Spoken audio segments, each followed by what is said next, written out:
check. Something went off. Hello there, and a very warm welcome to the program People, Politics, and Power. I am Imonia Marire. Well, the much-awaited U.S. presidential election is almost here. Indeed, it is just 4 days before the epic battle of Tuesday, November 5th, between incumbent Vice President Kamala Harris of the Democratic Party and former President Donald Trump of the Republican Party. Both parties and candidates have been on the sweepstakes. They have campaigned long and hard across the length and breadth of America in what is regarded as the longest job interview in political history. The prize, of course, is the Oval Office in the White House and the leadership of the world. It is projected that about 239 million Americans will be eligible to vote in the election, which has already seen about 14.5 million, in fact, over that figure, as early voters, either in person or by mail, that is, by mid-October. In the 2020 election, as many as 93 million early votes were cast before Election Day on November 5, while overall voter turnout stood at 68 or 66.8%. That was in 2020. Now, will that feat be repeated or surpassed this time around? That is one big question. Now, what factors are likely to influence the election this time? What demographics would most likely swing the choice Americans make? Polls are already showing a dead heat race in several battleground states. So, where would the pendulum swing?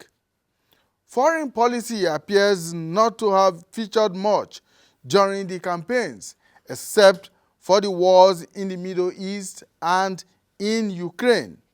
Of course, least of all is Africa. Africa does not appear to be featuring much in the campaigns so far and on the issues that have been talked about.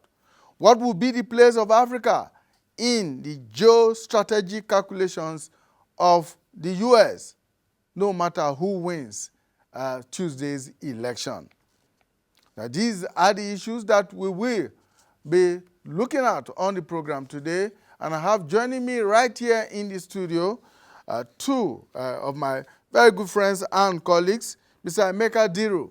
Mr. Diru is an elections and political party analyst, a former senior program officer at the National Democratic Institute and at the International Republican Institute, IRI. Thank you so much for joining us. Welcome.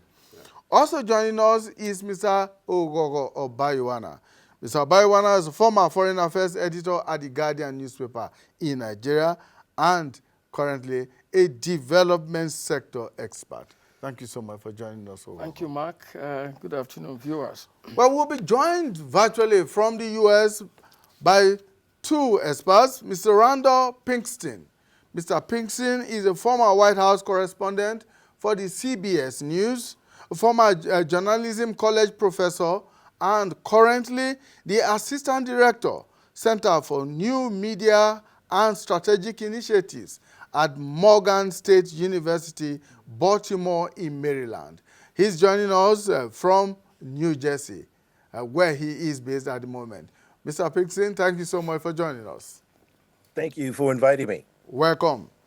We'll also be joined on the program today by Representative Segun Adeyina. Mr. Adeyina is a member of the Georgia House of Representatives. He represents House District 110. He will be joining us on the program very shortly. So let's begin with you, Mr. Randall Pinkston. Thank you so much for finding time to join us so early in the day from New Jersey.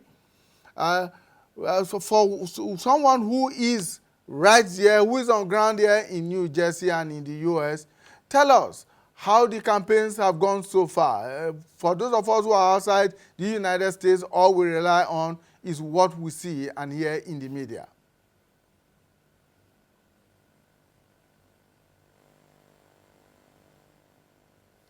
Mr. Pixon, you need to unmute so that we can hear you back here in the studio. Great. Thank you. I'm sorry about that. I have a habit of doing that. Our mutual friend, Mr. Yayari, often corrects me on that.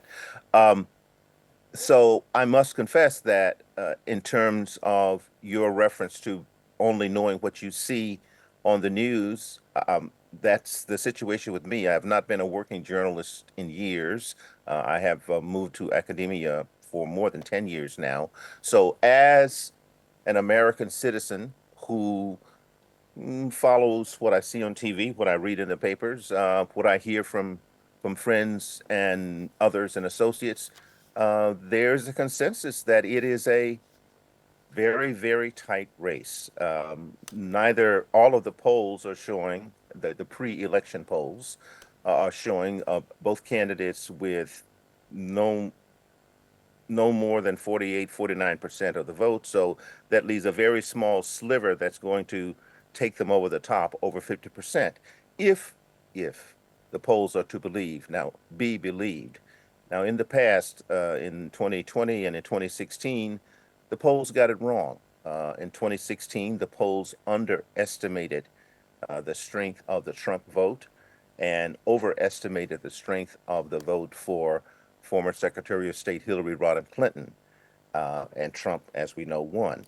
In 2020, the polls did not think that the race was going to be as tight as it was. Joe Biden barely won by some 40,000 votes out of more than 170, 80 million. Well, less than 200 million votes. A lot of voters in America, unfortunately, don't vote. But Biden got a record number of votes. But interestingly, Trump also got a record number of votes for a Republican candidate. So when we look at these pre-election polls, we have to be very careful. We really don't know what's going to happen because, as is often said, the only poll that counts is the poll on election day. There's something else that's going on too.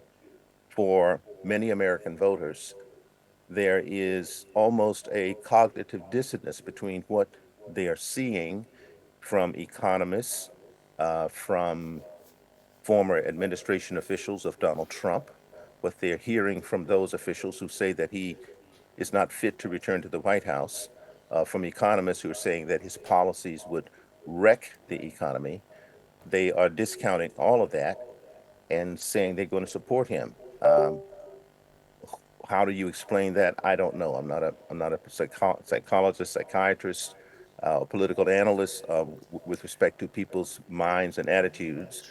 But there are millions of Americans who are still lining up behind a former president who has been convicted of crimes, who has been shown to be very disparaging in his description of other people, not to mention the entire continent of Africa, which he has referred to, as you may recall, as a bunch of S-hole nations. Nonetheless, there are some people of color who are saying they're going to vote for him. Go figure.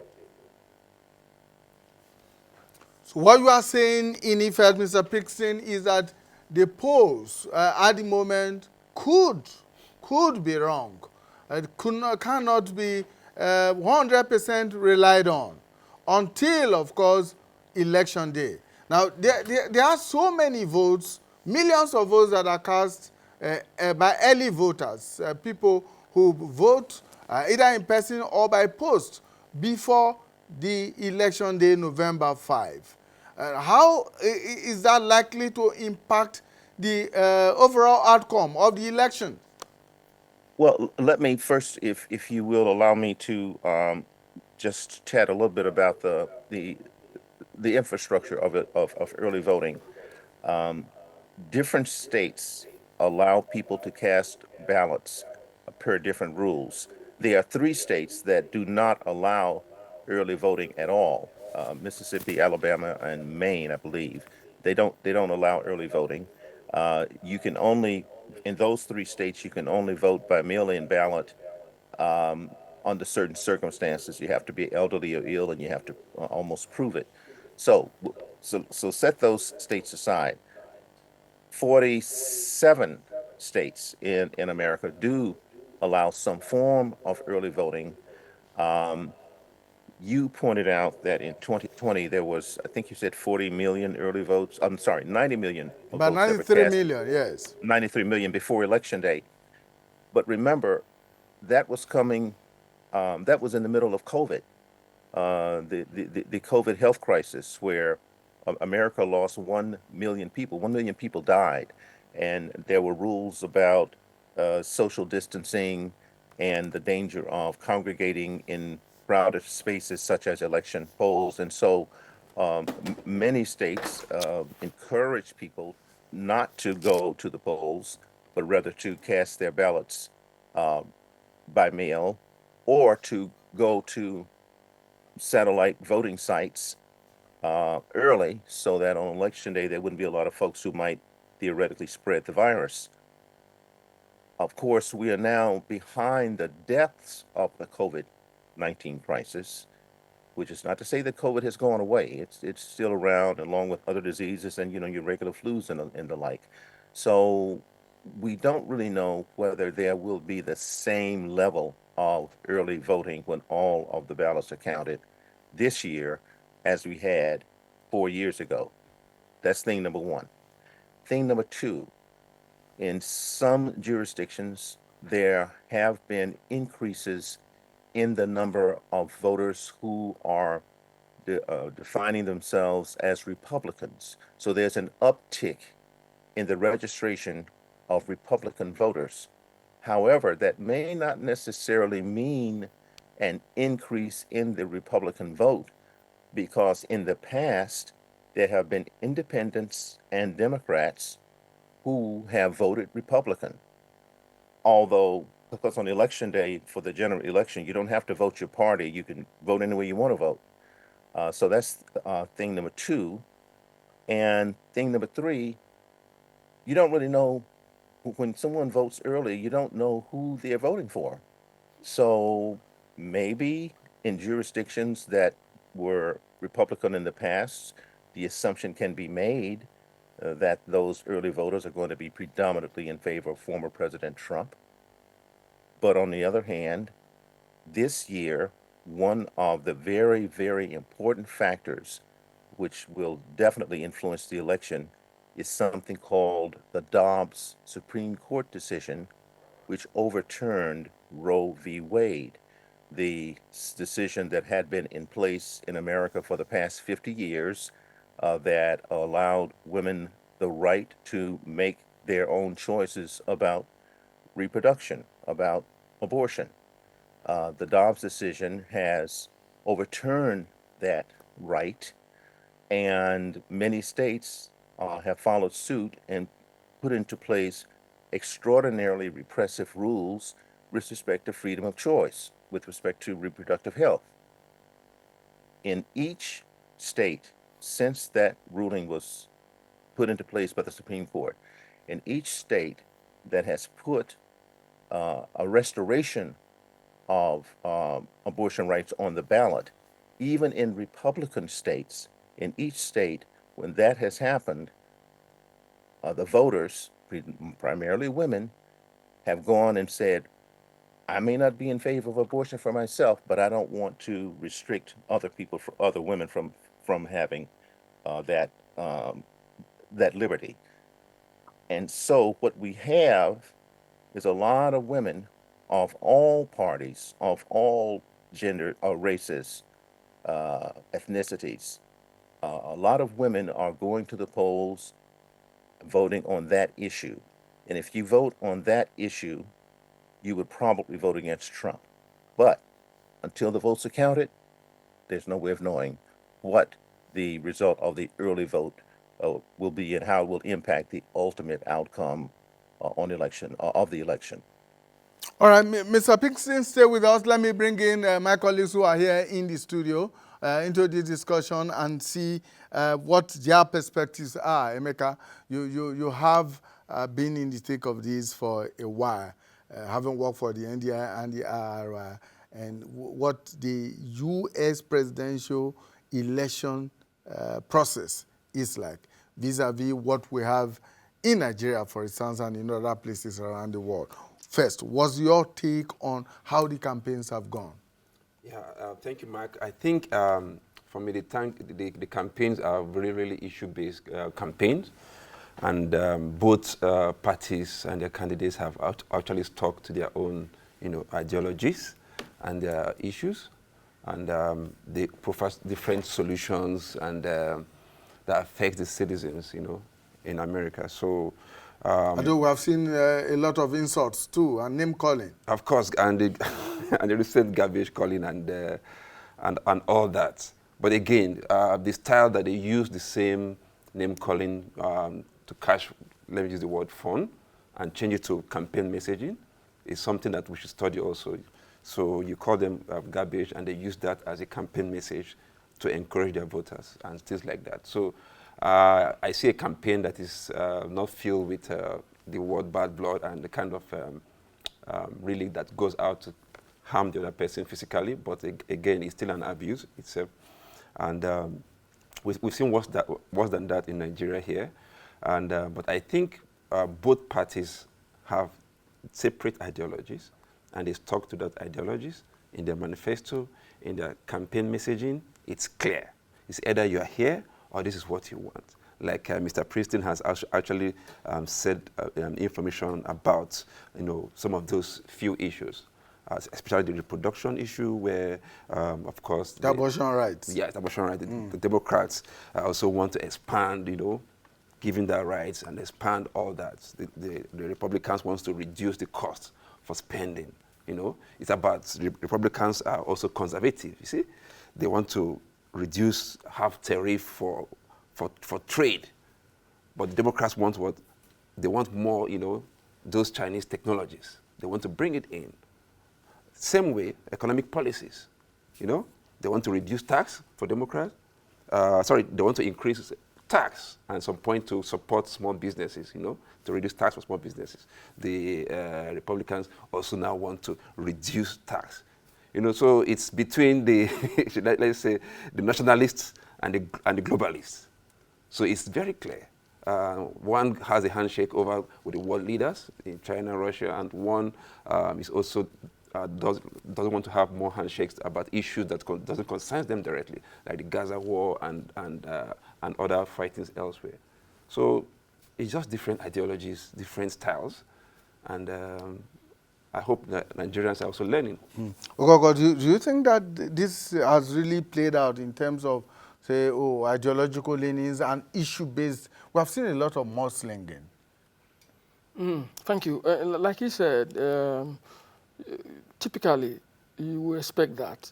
This is a bastion of democracy. It's got to be issue-based. Ideological concerns will be felt and will be spewed out also. Yeah, but when you look at the projection of elections, the way the world sees it now, there's a shift. Like he was saying, you don't have that black and white thing anymore. There are gray areas now. Any issue that seems to be to work in the favor of the people, either the Democrats or the Republicans, we sort of key into it. Even though you can say in the past this is hardcore Republican values, this one is hardcore Democratic values. So there's now a thin line. But when you look at it from those of us in the world, when we look at what's happening, the way it is playing out,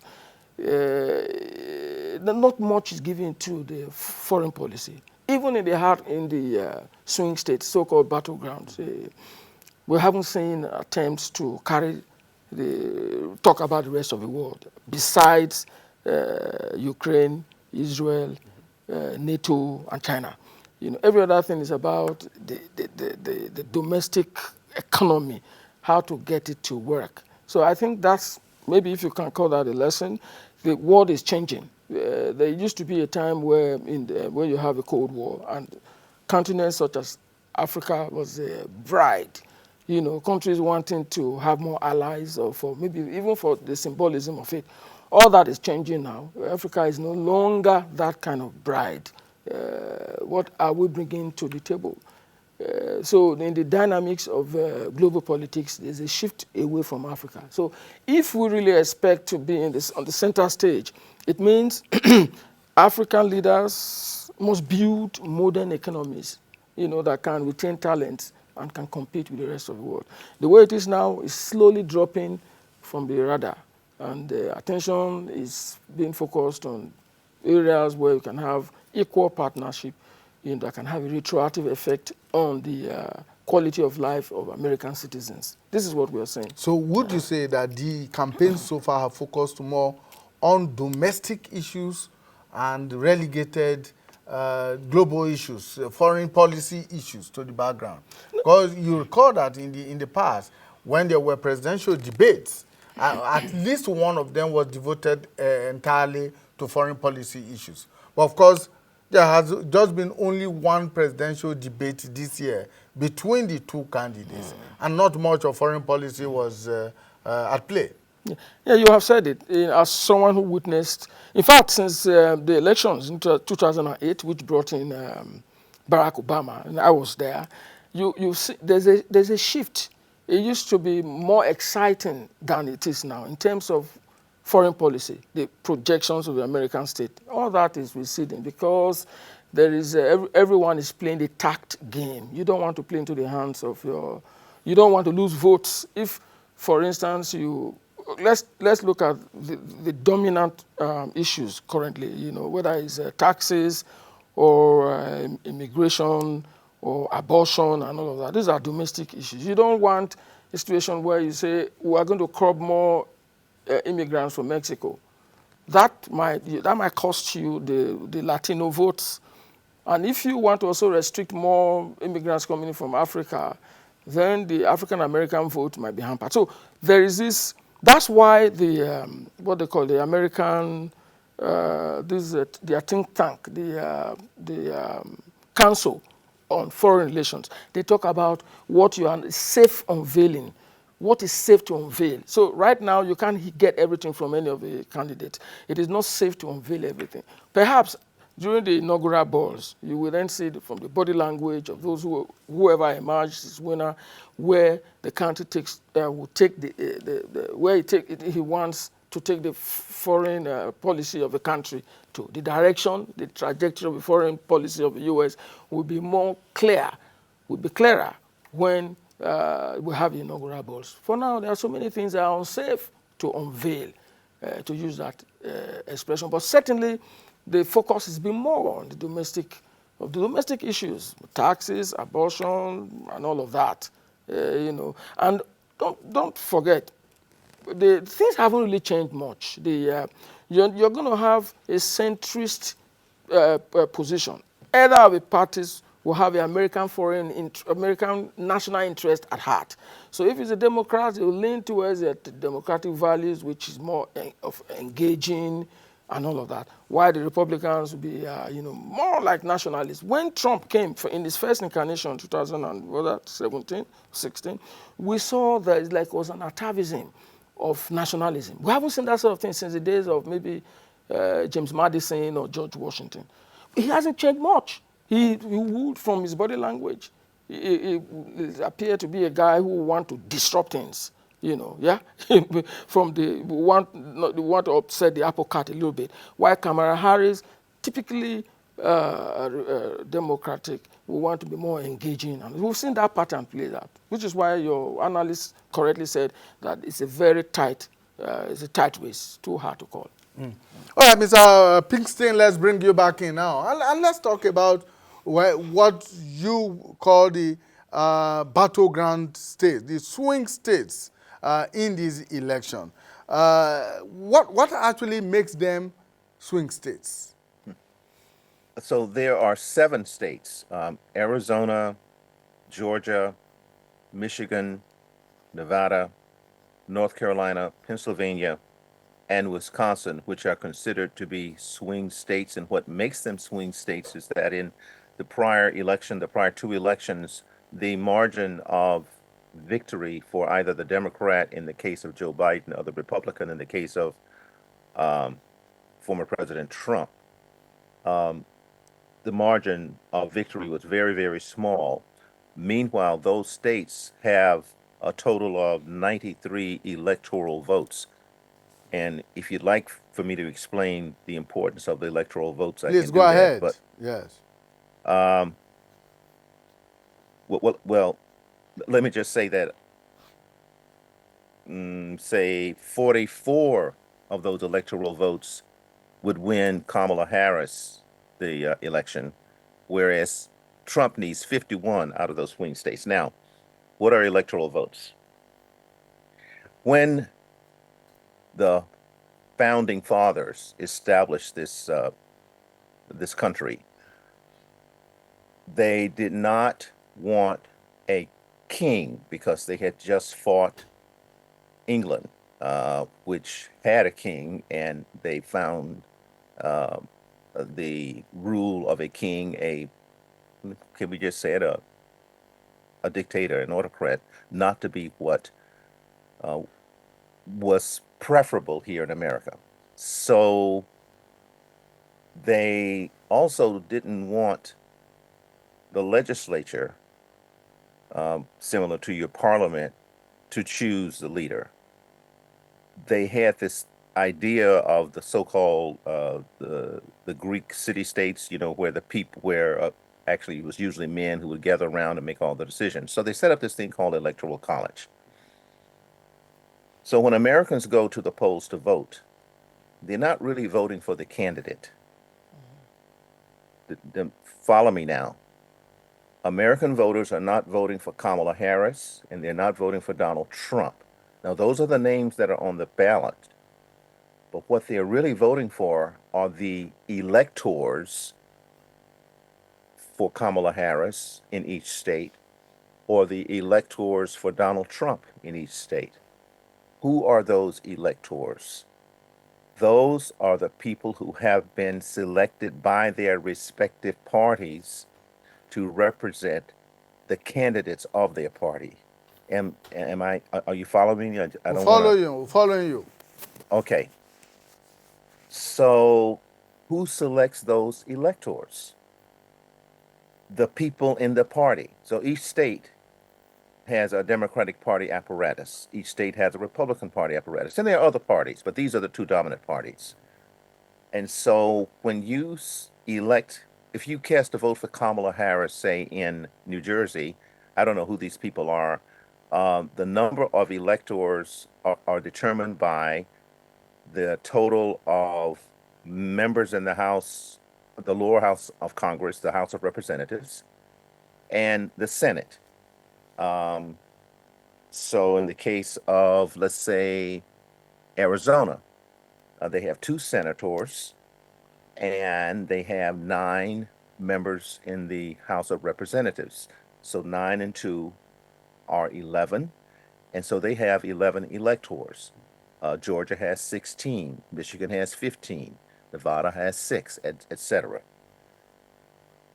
Now, these electors in most states now have to vote initially for the candidate that they represent. Different states have different rules about what happens if in the first round of electoral votes, no one gets 270 votes. I'm sorry, I forgot to say. You have to have 270 votes out of the total number of electors, which amounts to 500, I think it's 38, representing the total number of members of Congress plus members of the Senate. So you got to have a majority of that total, and that's 270. If Vice President Harris maintains the blue states that Biden won, then she will need 44. If Donald Trump maintains the red states that he won in the past election, he will need 51. And those electoral votes will come from the battleground states where the margins were paper thin in the past election. So I'll stop there if you want to inject any other questions. But that's what's going on, and that's why, by the way, you will see both candidates spending an inordinate amount of time in those states, either Wisconsin or Pennsylvania. Pennsylvania, by the way, has more electoral votes than any of the other battleground states. Pennsylvania has 19 electoral votes, and it is believed that the candidate who wins Pennsylvania most likely will win the election, which is why you've seen so much time and attention being placed on Pennsylvania by both Vice President Harris and former President Trump. Now, let's look at the demographics in these swing states, in these battleground states. Here we're talking about young voters, Hispanics, and blacks. Those demographics, how do they play out in these swing states? In Pennsylvania, and we just learned in the past 4 days after a very rancid comment was made at a rally in New York about Puerto Rico. You may recall Donald Trump had a rally at Madison Square Garden in New York, and before he spoke, there was a series of speakers trash talking, as I heard you put it earlier, hate speech. There's no other way to describe it but hate speech on so many levels. So this one so-called comedian, a guy named Hincliffe, described Puerto Rico as an island of garbage. When he said that, he obviously wasn't aware of the fact that in Pennsylvania, there are nearly 500,000 Puerto Ricans. And saying that at a Trump rally was not going to endure many of those Puerto Ricans to the Republican cause.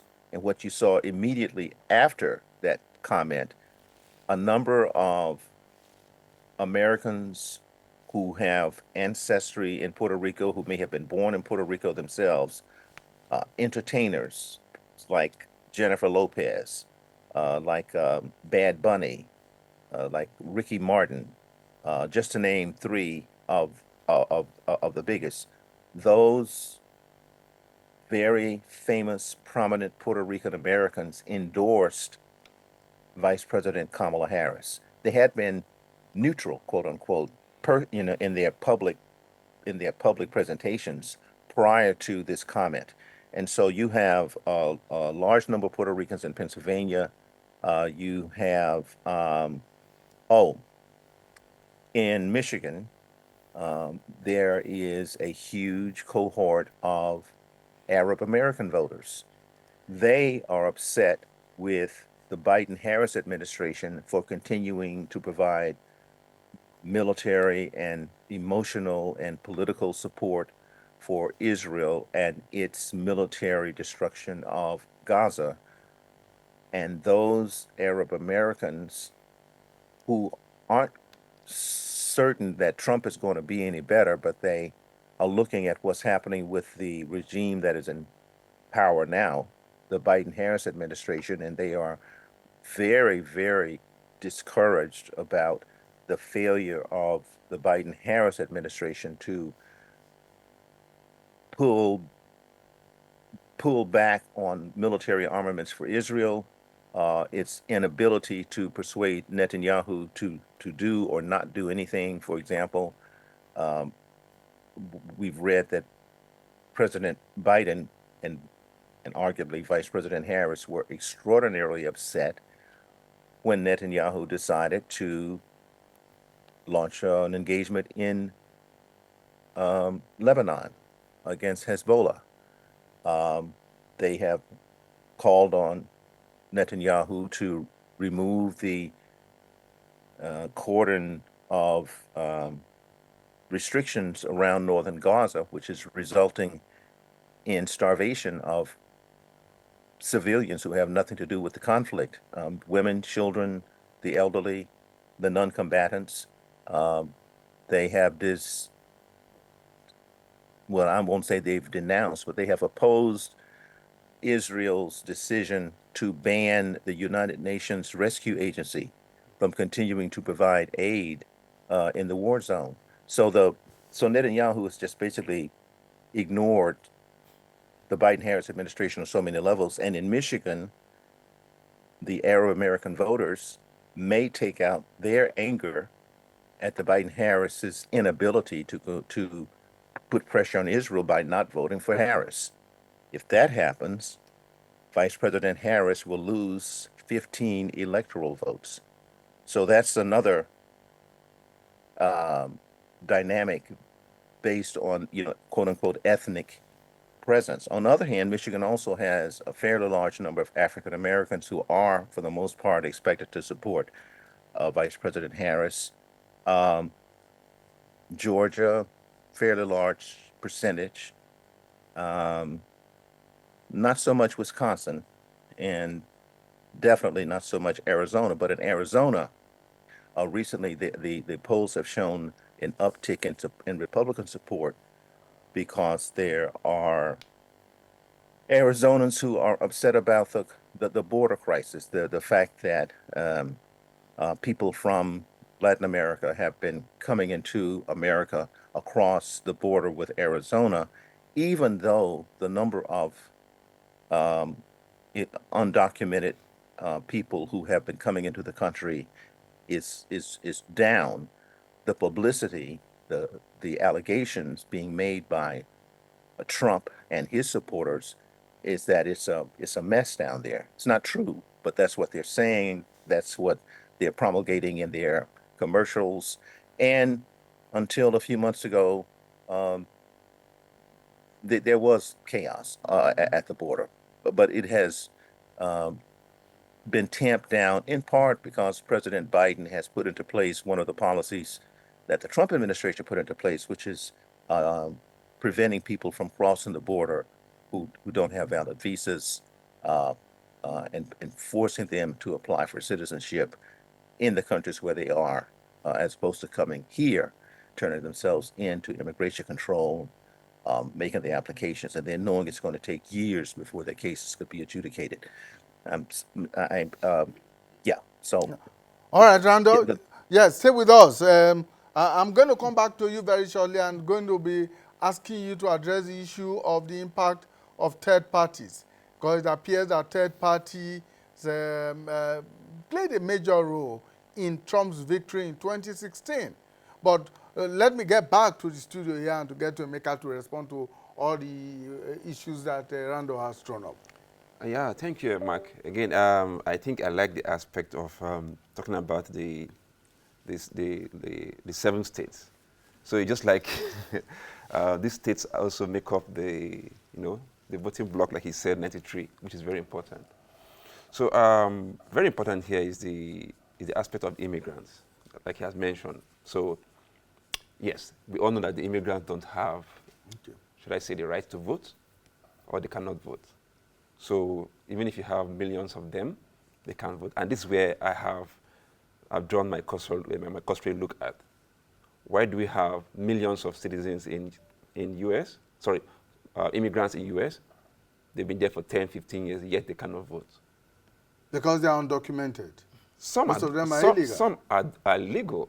Some have green cards, right? Some have green cards, but they can only vote in lower elections. They can't vote in the presidential election. So even if the immigrants, even the spouses, they say the Democrats are trying to turn spouses to and give them, they can't still vote in this very election. So you have a lot of people, let me use the word, disenfranchised. The aspect of, you have persons with disabilities, you have women of colors and all that, you have these other blocks not being able to vote, Hispanic, Black Americans and all that, because they are not citizens. Again, if you look at it again, like you mentioned, you find out that the Republican Party have more, 87% of pure whites, which are more citizens, Then you have about 67% in Democrats, combined with other Hispanic and Black Americans and all that. So, and you can look at, like how he has mentioned, Arizona itself being a borderline, and you have more immigrants. So I can also take away something about messaging here. The message again about calling Puerto Ricans some names flipped certain kind of interest within the people. And back home, do we have such kind of engagements that people can actually, want to vote for someone because of certain kind of Do we engage with issues? That's what you're trying yes, to say. that's my point. So Okay. they are spending time in Pennsylvania. How many of our presidential candidates are actually spending time with voters in Nigeria to actually convince them why they should vote for them? Mr. Mark, these are the real issues we're talking about democracy here in Nigeria when we come back. All right. I'm told now that Mr. Segun Adeyina has joined us. Mr. Adeyina, thank you so much for finding time to join us. I understand that you have been very busy campaigning on the field, and today, of course, is a very busy day for you. Now, tell us very quickly, how has it been going in Georgia, where you are? Good morning and good afternoon. Thank you for having me on the show again. I know I was on the show my first run, which was 2 years ago, and now I'm here again. And as you know, Georgia is a battleground state. It's one of the states that continues to be a deciding point for which direction we go in America. So my district is in Gwinnett County, 66,000 residents in my district, and have been seeing record numbers in early voting. People understand and have gotten the message that this election is very important because of several factors. I did hear the discussion about immigration. That one definitely is at the forefront of a lot of people's minds. My community is very diverse. We have, when you look at the demographics in my community, it's 48% Black. And, we do have a sizable immigrant population. So immigration is a discussion, and people are concerned about some of the rhetoric that we hear from the Republican Party when it comes to deportation. This country was built on a combination of immigrants and slaves, and that we have all contributed to the prosperity of this country. So we understand as immigrants here in America that are naturalized, our responsibility is to get out and vote. So we're seeing a lot of people just doing that. And that's why the numbers are really high, because people are concerned about a number of issues in this country. Let me also add the other issues on the ballot are reproductive rights for women, which is very important. You see a huge uptick in the number of women that have voted right now. I think in Georgia, I think it's like 3.2 million voters, 56% of those voters are women. And of course, gun safety is also another dialogue, because 20 miles from where I live, we had the latest senseless gun shooting at Appalachia High School. So, I mean, all these issues are things that we're discussing and we're concerned about for this election, and making sure we have the right president in Kamala Harris take over for the next 4 years. What are your hopes for yourself? You are also seeking re-election. Yes. Well, definitely, I do intend to be re-elected. I have been very active in my community, representing the interests of my constituents. One of the biggest things as an elected official is making sure that you address the concerns of the community. And in the 2 years I've been in office, one of the primary areas is education that people are concerned about. We have such a growing population. We want to make sure the quality of public education continues to grow. In the past 2 years, I passed a bill for literacy. Literacy, as you know, especially K through 3 reading, is very essential. We passed a bill in 2023, a literacy bill, and in 2024 we made sure we funded it. And this is important because it addresses the school-to-prison pipeline, and it also puts our kids at an advantage, especially with the way the challenges our workforce has started to have, because we know the baby boomers have started retiring. So Georgia is concerned about that, and from an education standpoint, we started to do that. My constituency too, people are concerned about gun safety. Gun safety is a big concern because being as residential, most of my community is residential, people send their kids to school and they want to make sure they're safe. So my commitment is to work with the legislation and increasing the number of gun laws in this state that makes sense. So have been in the community, been very active, and I've been very, very optimistic about my re-election. All right, thank you so much, Segun. We wish you the very best. We hope that we'll be able to speak with you again after Tuesday, and hopefully to congratulate you on your victory. Thank you so much, Segun. May I? Yes, thanks for the opportunity. All right, Randall, quickly, let's bring you in and for you to speak about the impact of the third party candidates. You recall that in 2016, there was Jay Stein, and of course, this time around, there was RFK who pulled out of the race. Yes, Jill Stein was definitely a factor in Hillary Clinton's failure to get enough votes to win the Electoral College. But it is, most analysts say that the impact of third-party candidates in this election will be minimal, in part because RFK pulled out of the race. His name is not on most of the ballots, and he now supports Trump. But what I want to talk about just for a second is the economy, because in the past, there's this famous political analyst in America named James Carville who ran the Clinton campaign many, many moons ago, and his mantra was, "It's the economy, stupid." Interestingly, when people in America today are enjoying what the Wall Street Journal, not a liberal publication, what the Wall Street Journal is calling one of the best economies that any future president will inherit.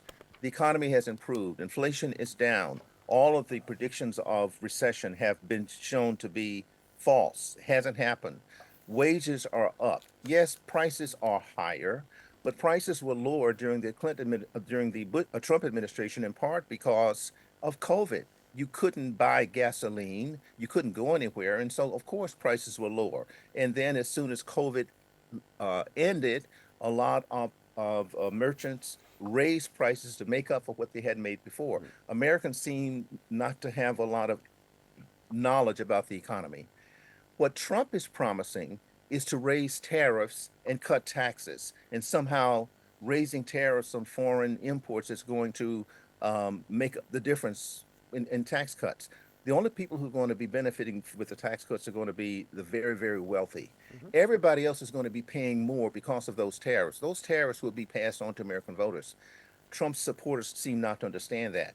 Nobel laureates have said that if Trump's economic policies are adopted, America's economy will be in shambles. That's Nobel Prize laureates saying that, not liberal Democrats. Unfortunately, that message apparently has not gotten through, or at least according to the polls, has not gotten through to Trump's voters. So the Biden-Harris administration, while being blamed for having a poor economy, in fact, have had a very good economy. They've put in place infrastructure legislation. If you travel the roads and highways of America, you see all of these construction jobs, most of which are being held by white males, by the way, not people of color. And for whatever reason, the Democrats have not been touting that huge accomplishment in their advertising. I don't understand why, but I just wanted to say that if it's about the economy is better. Whether voters accept that as a reality is another question. Thank you so much, Randall. Thank you so much. Ogogo, in 30 seconds, can you quickly wrap up?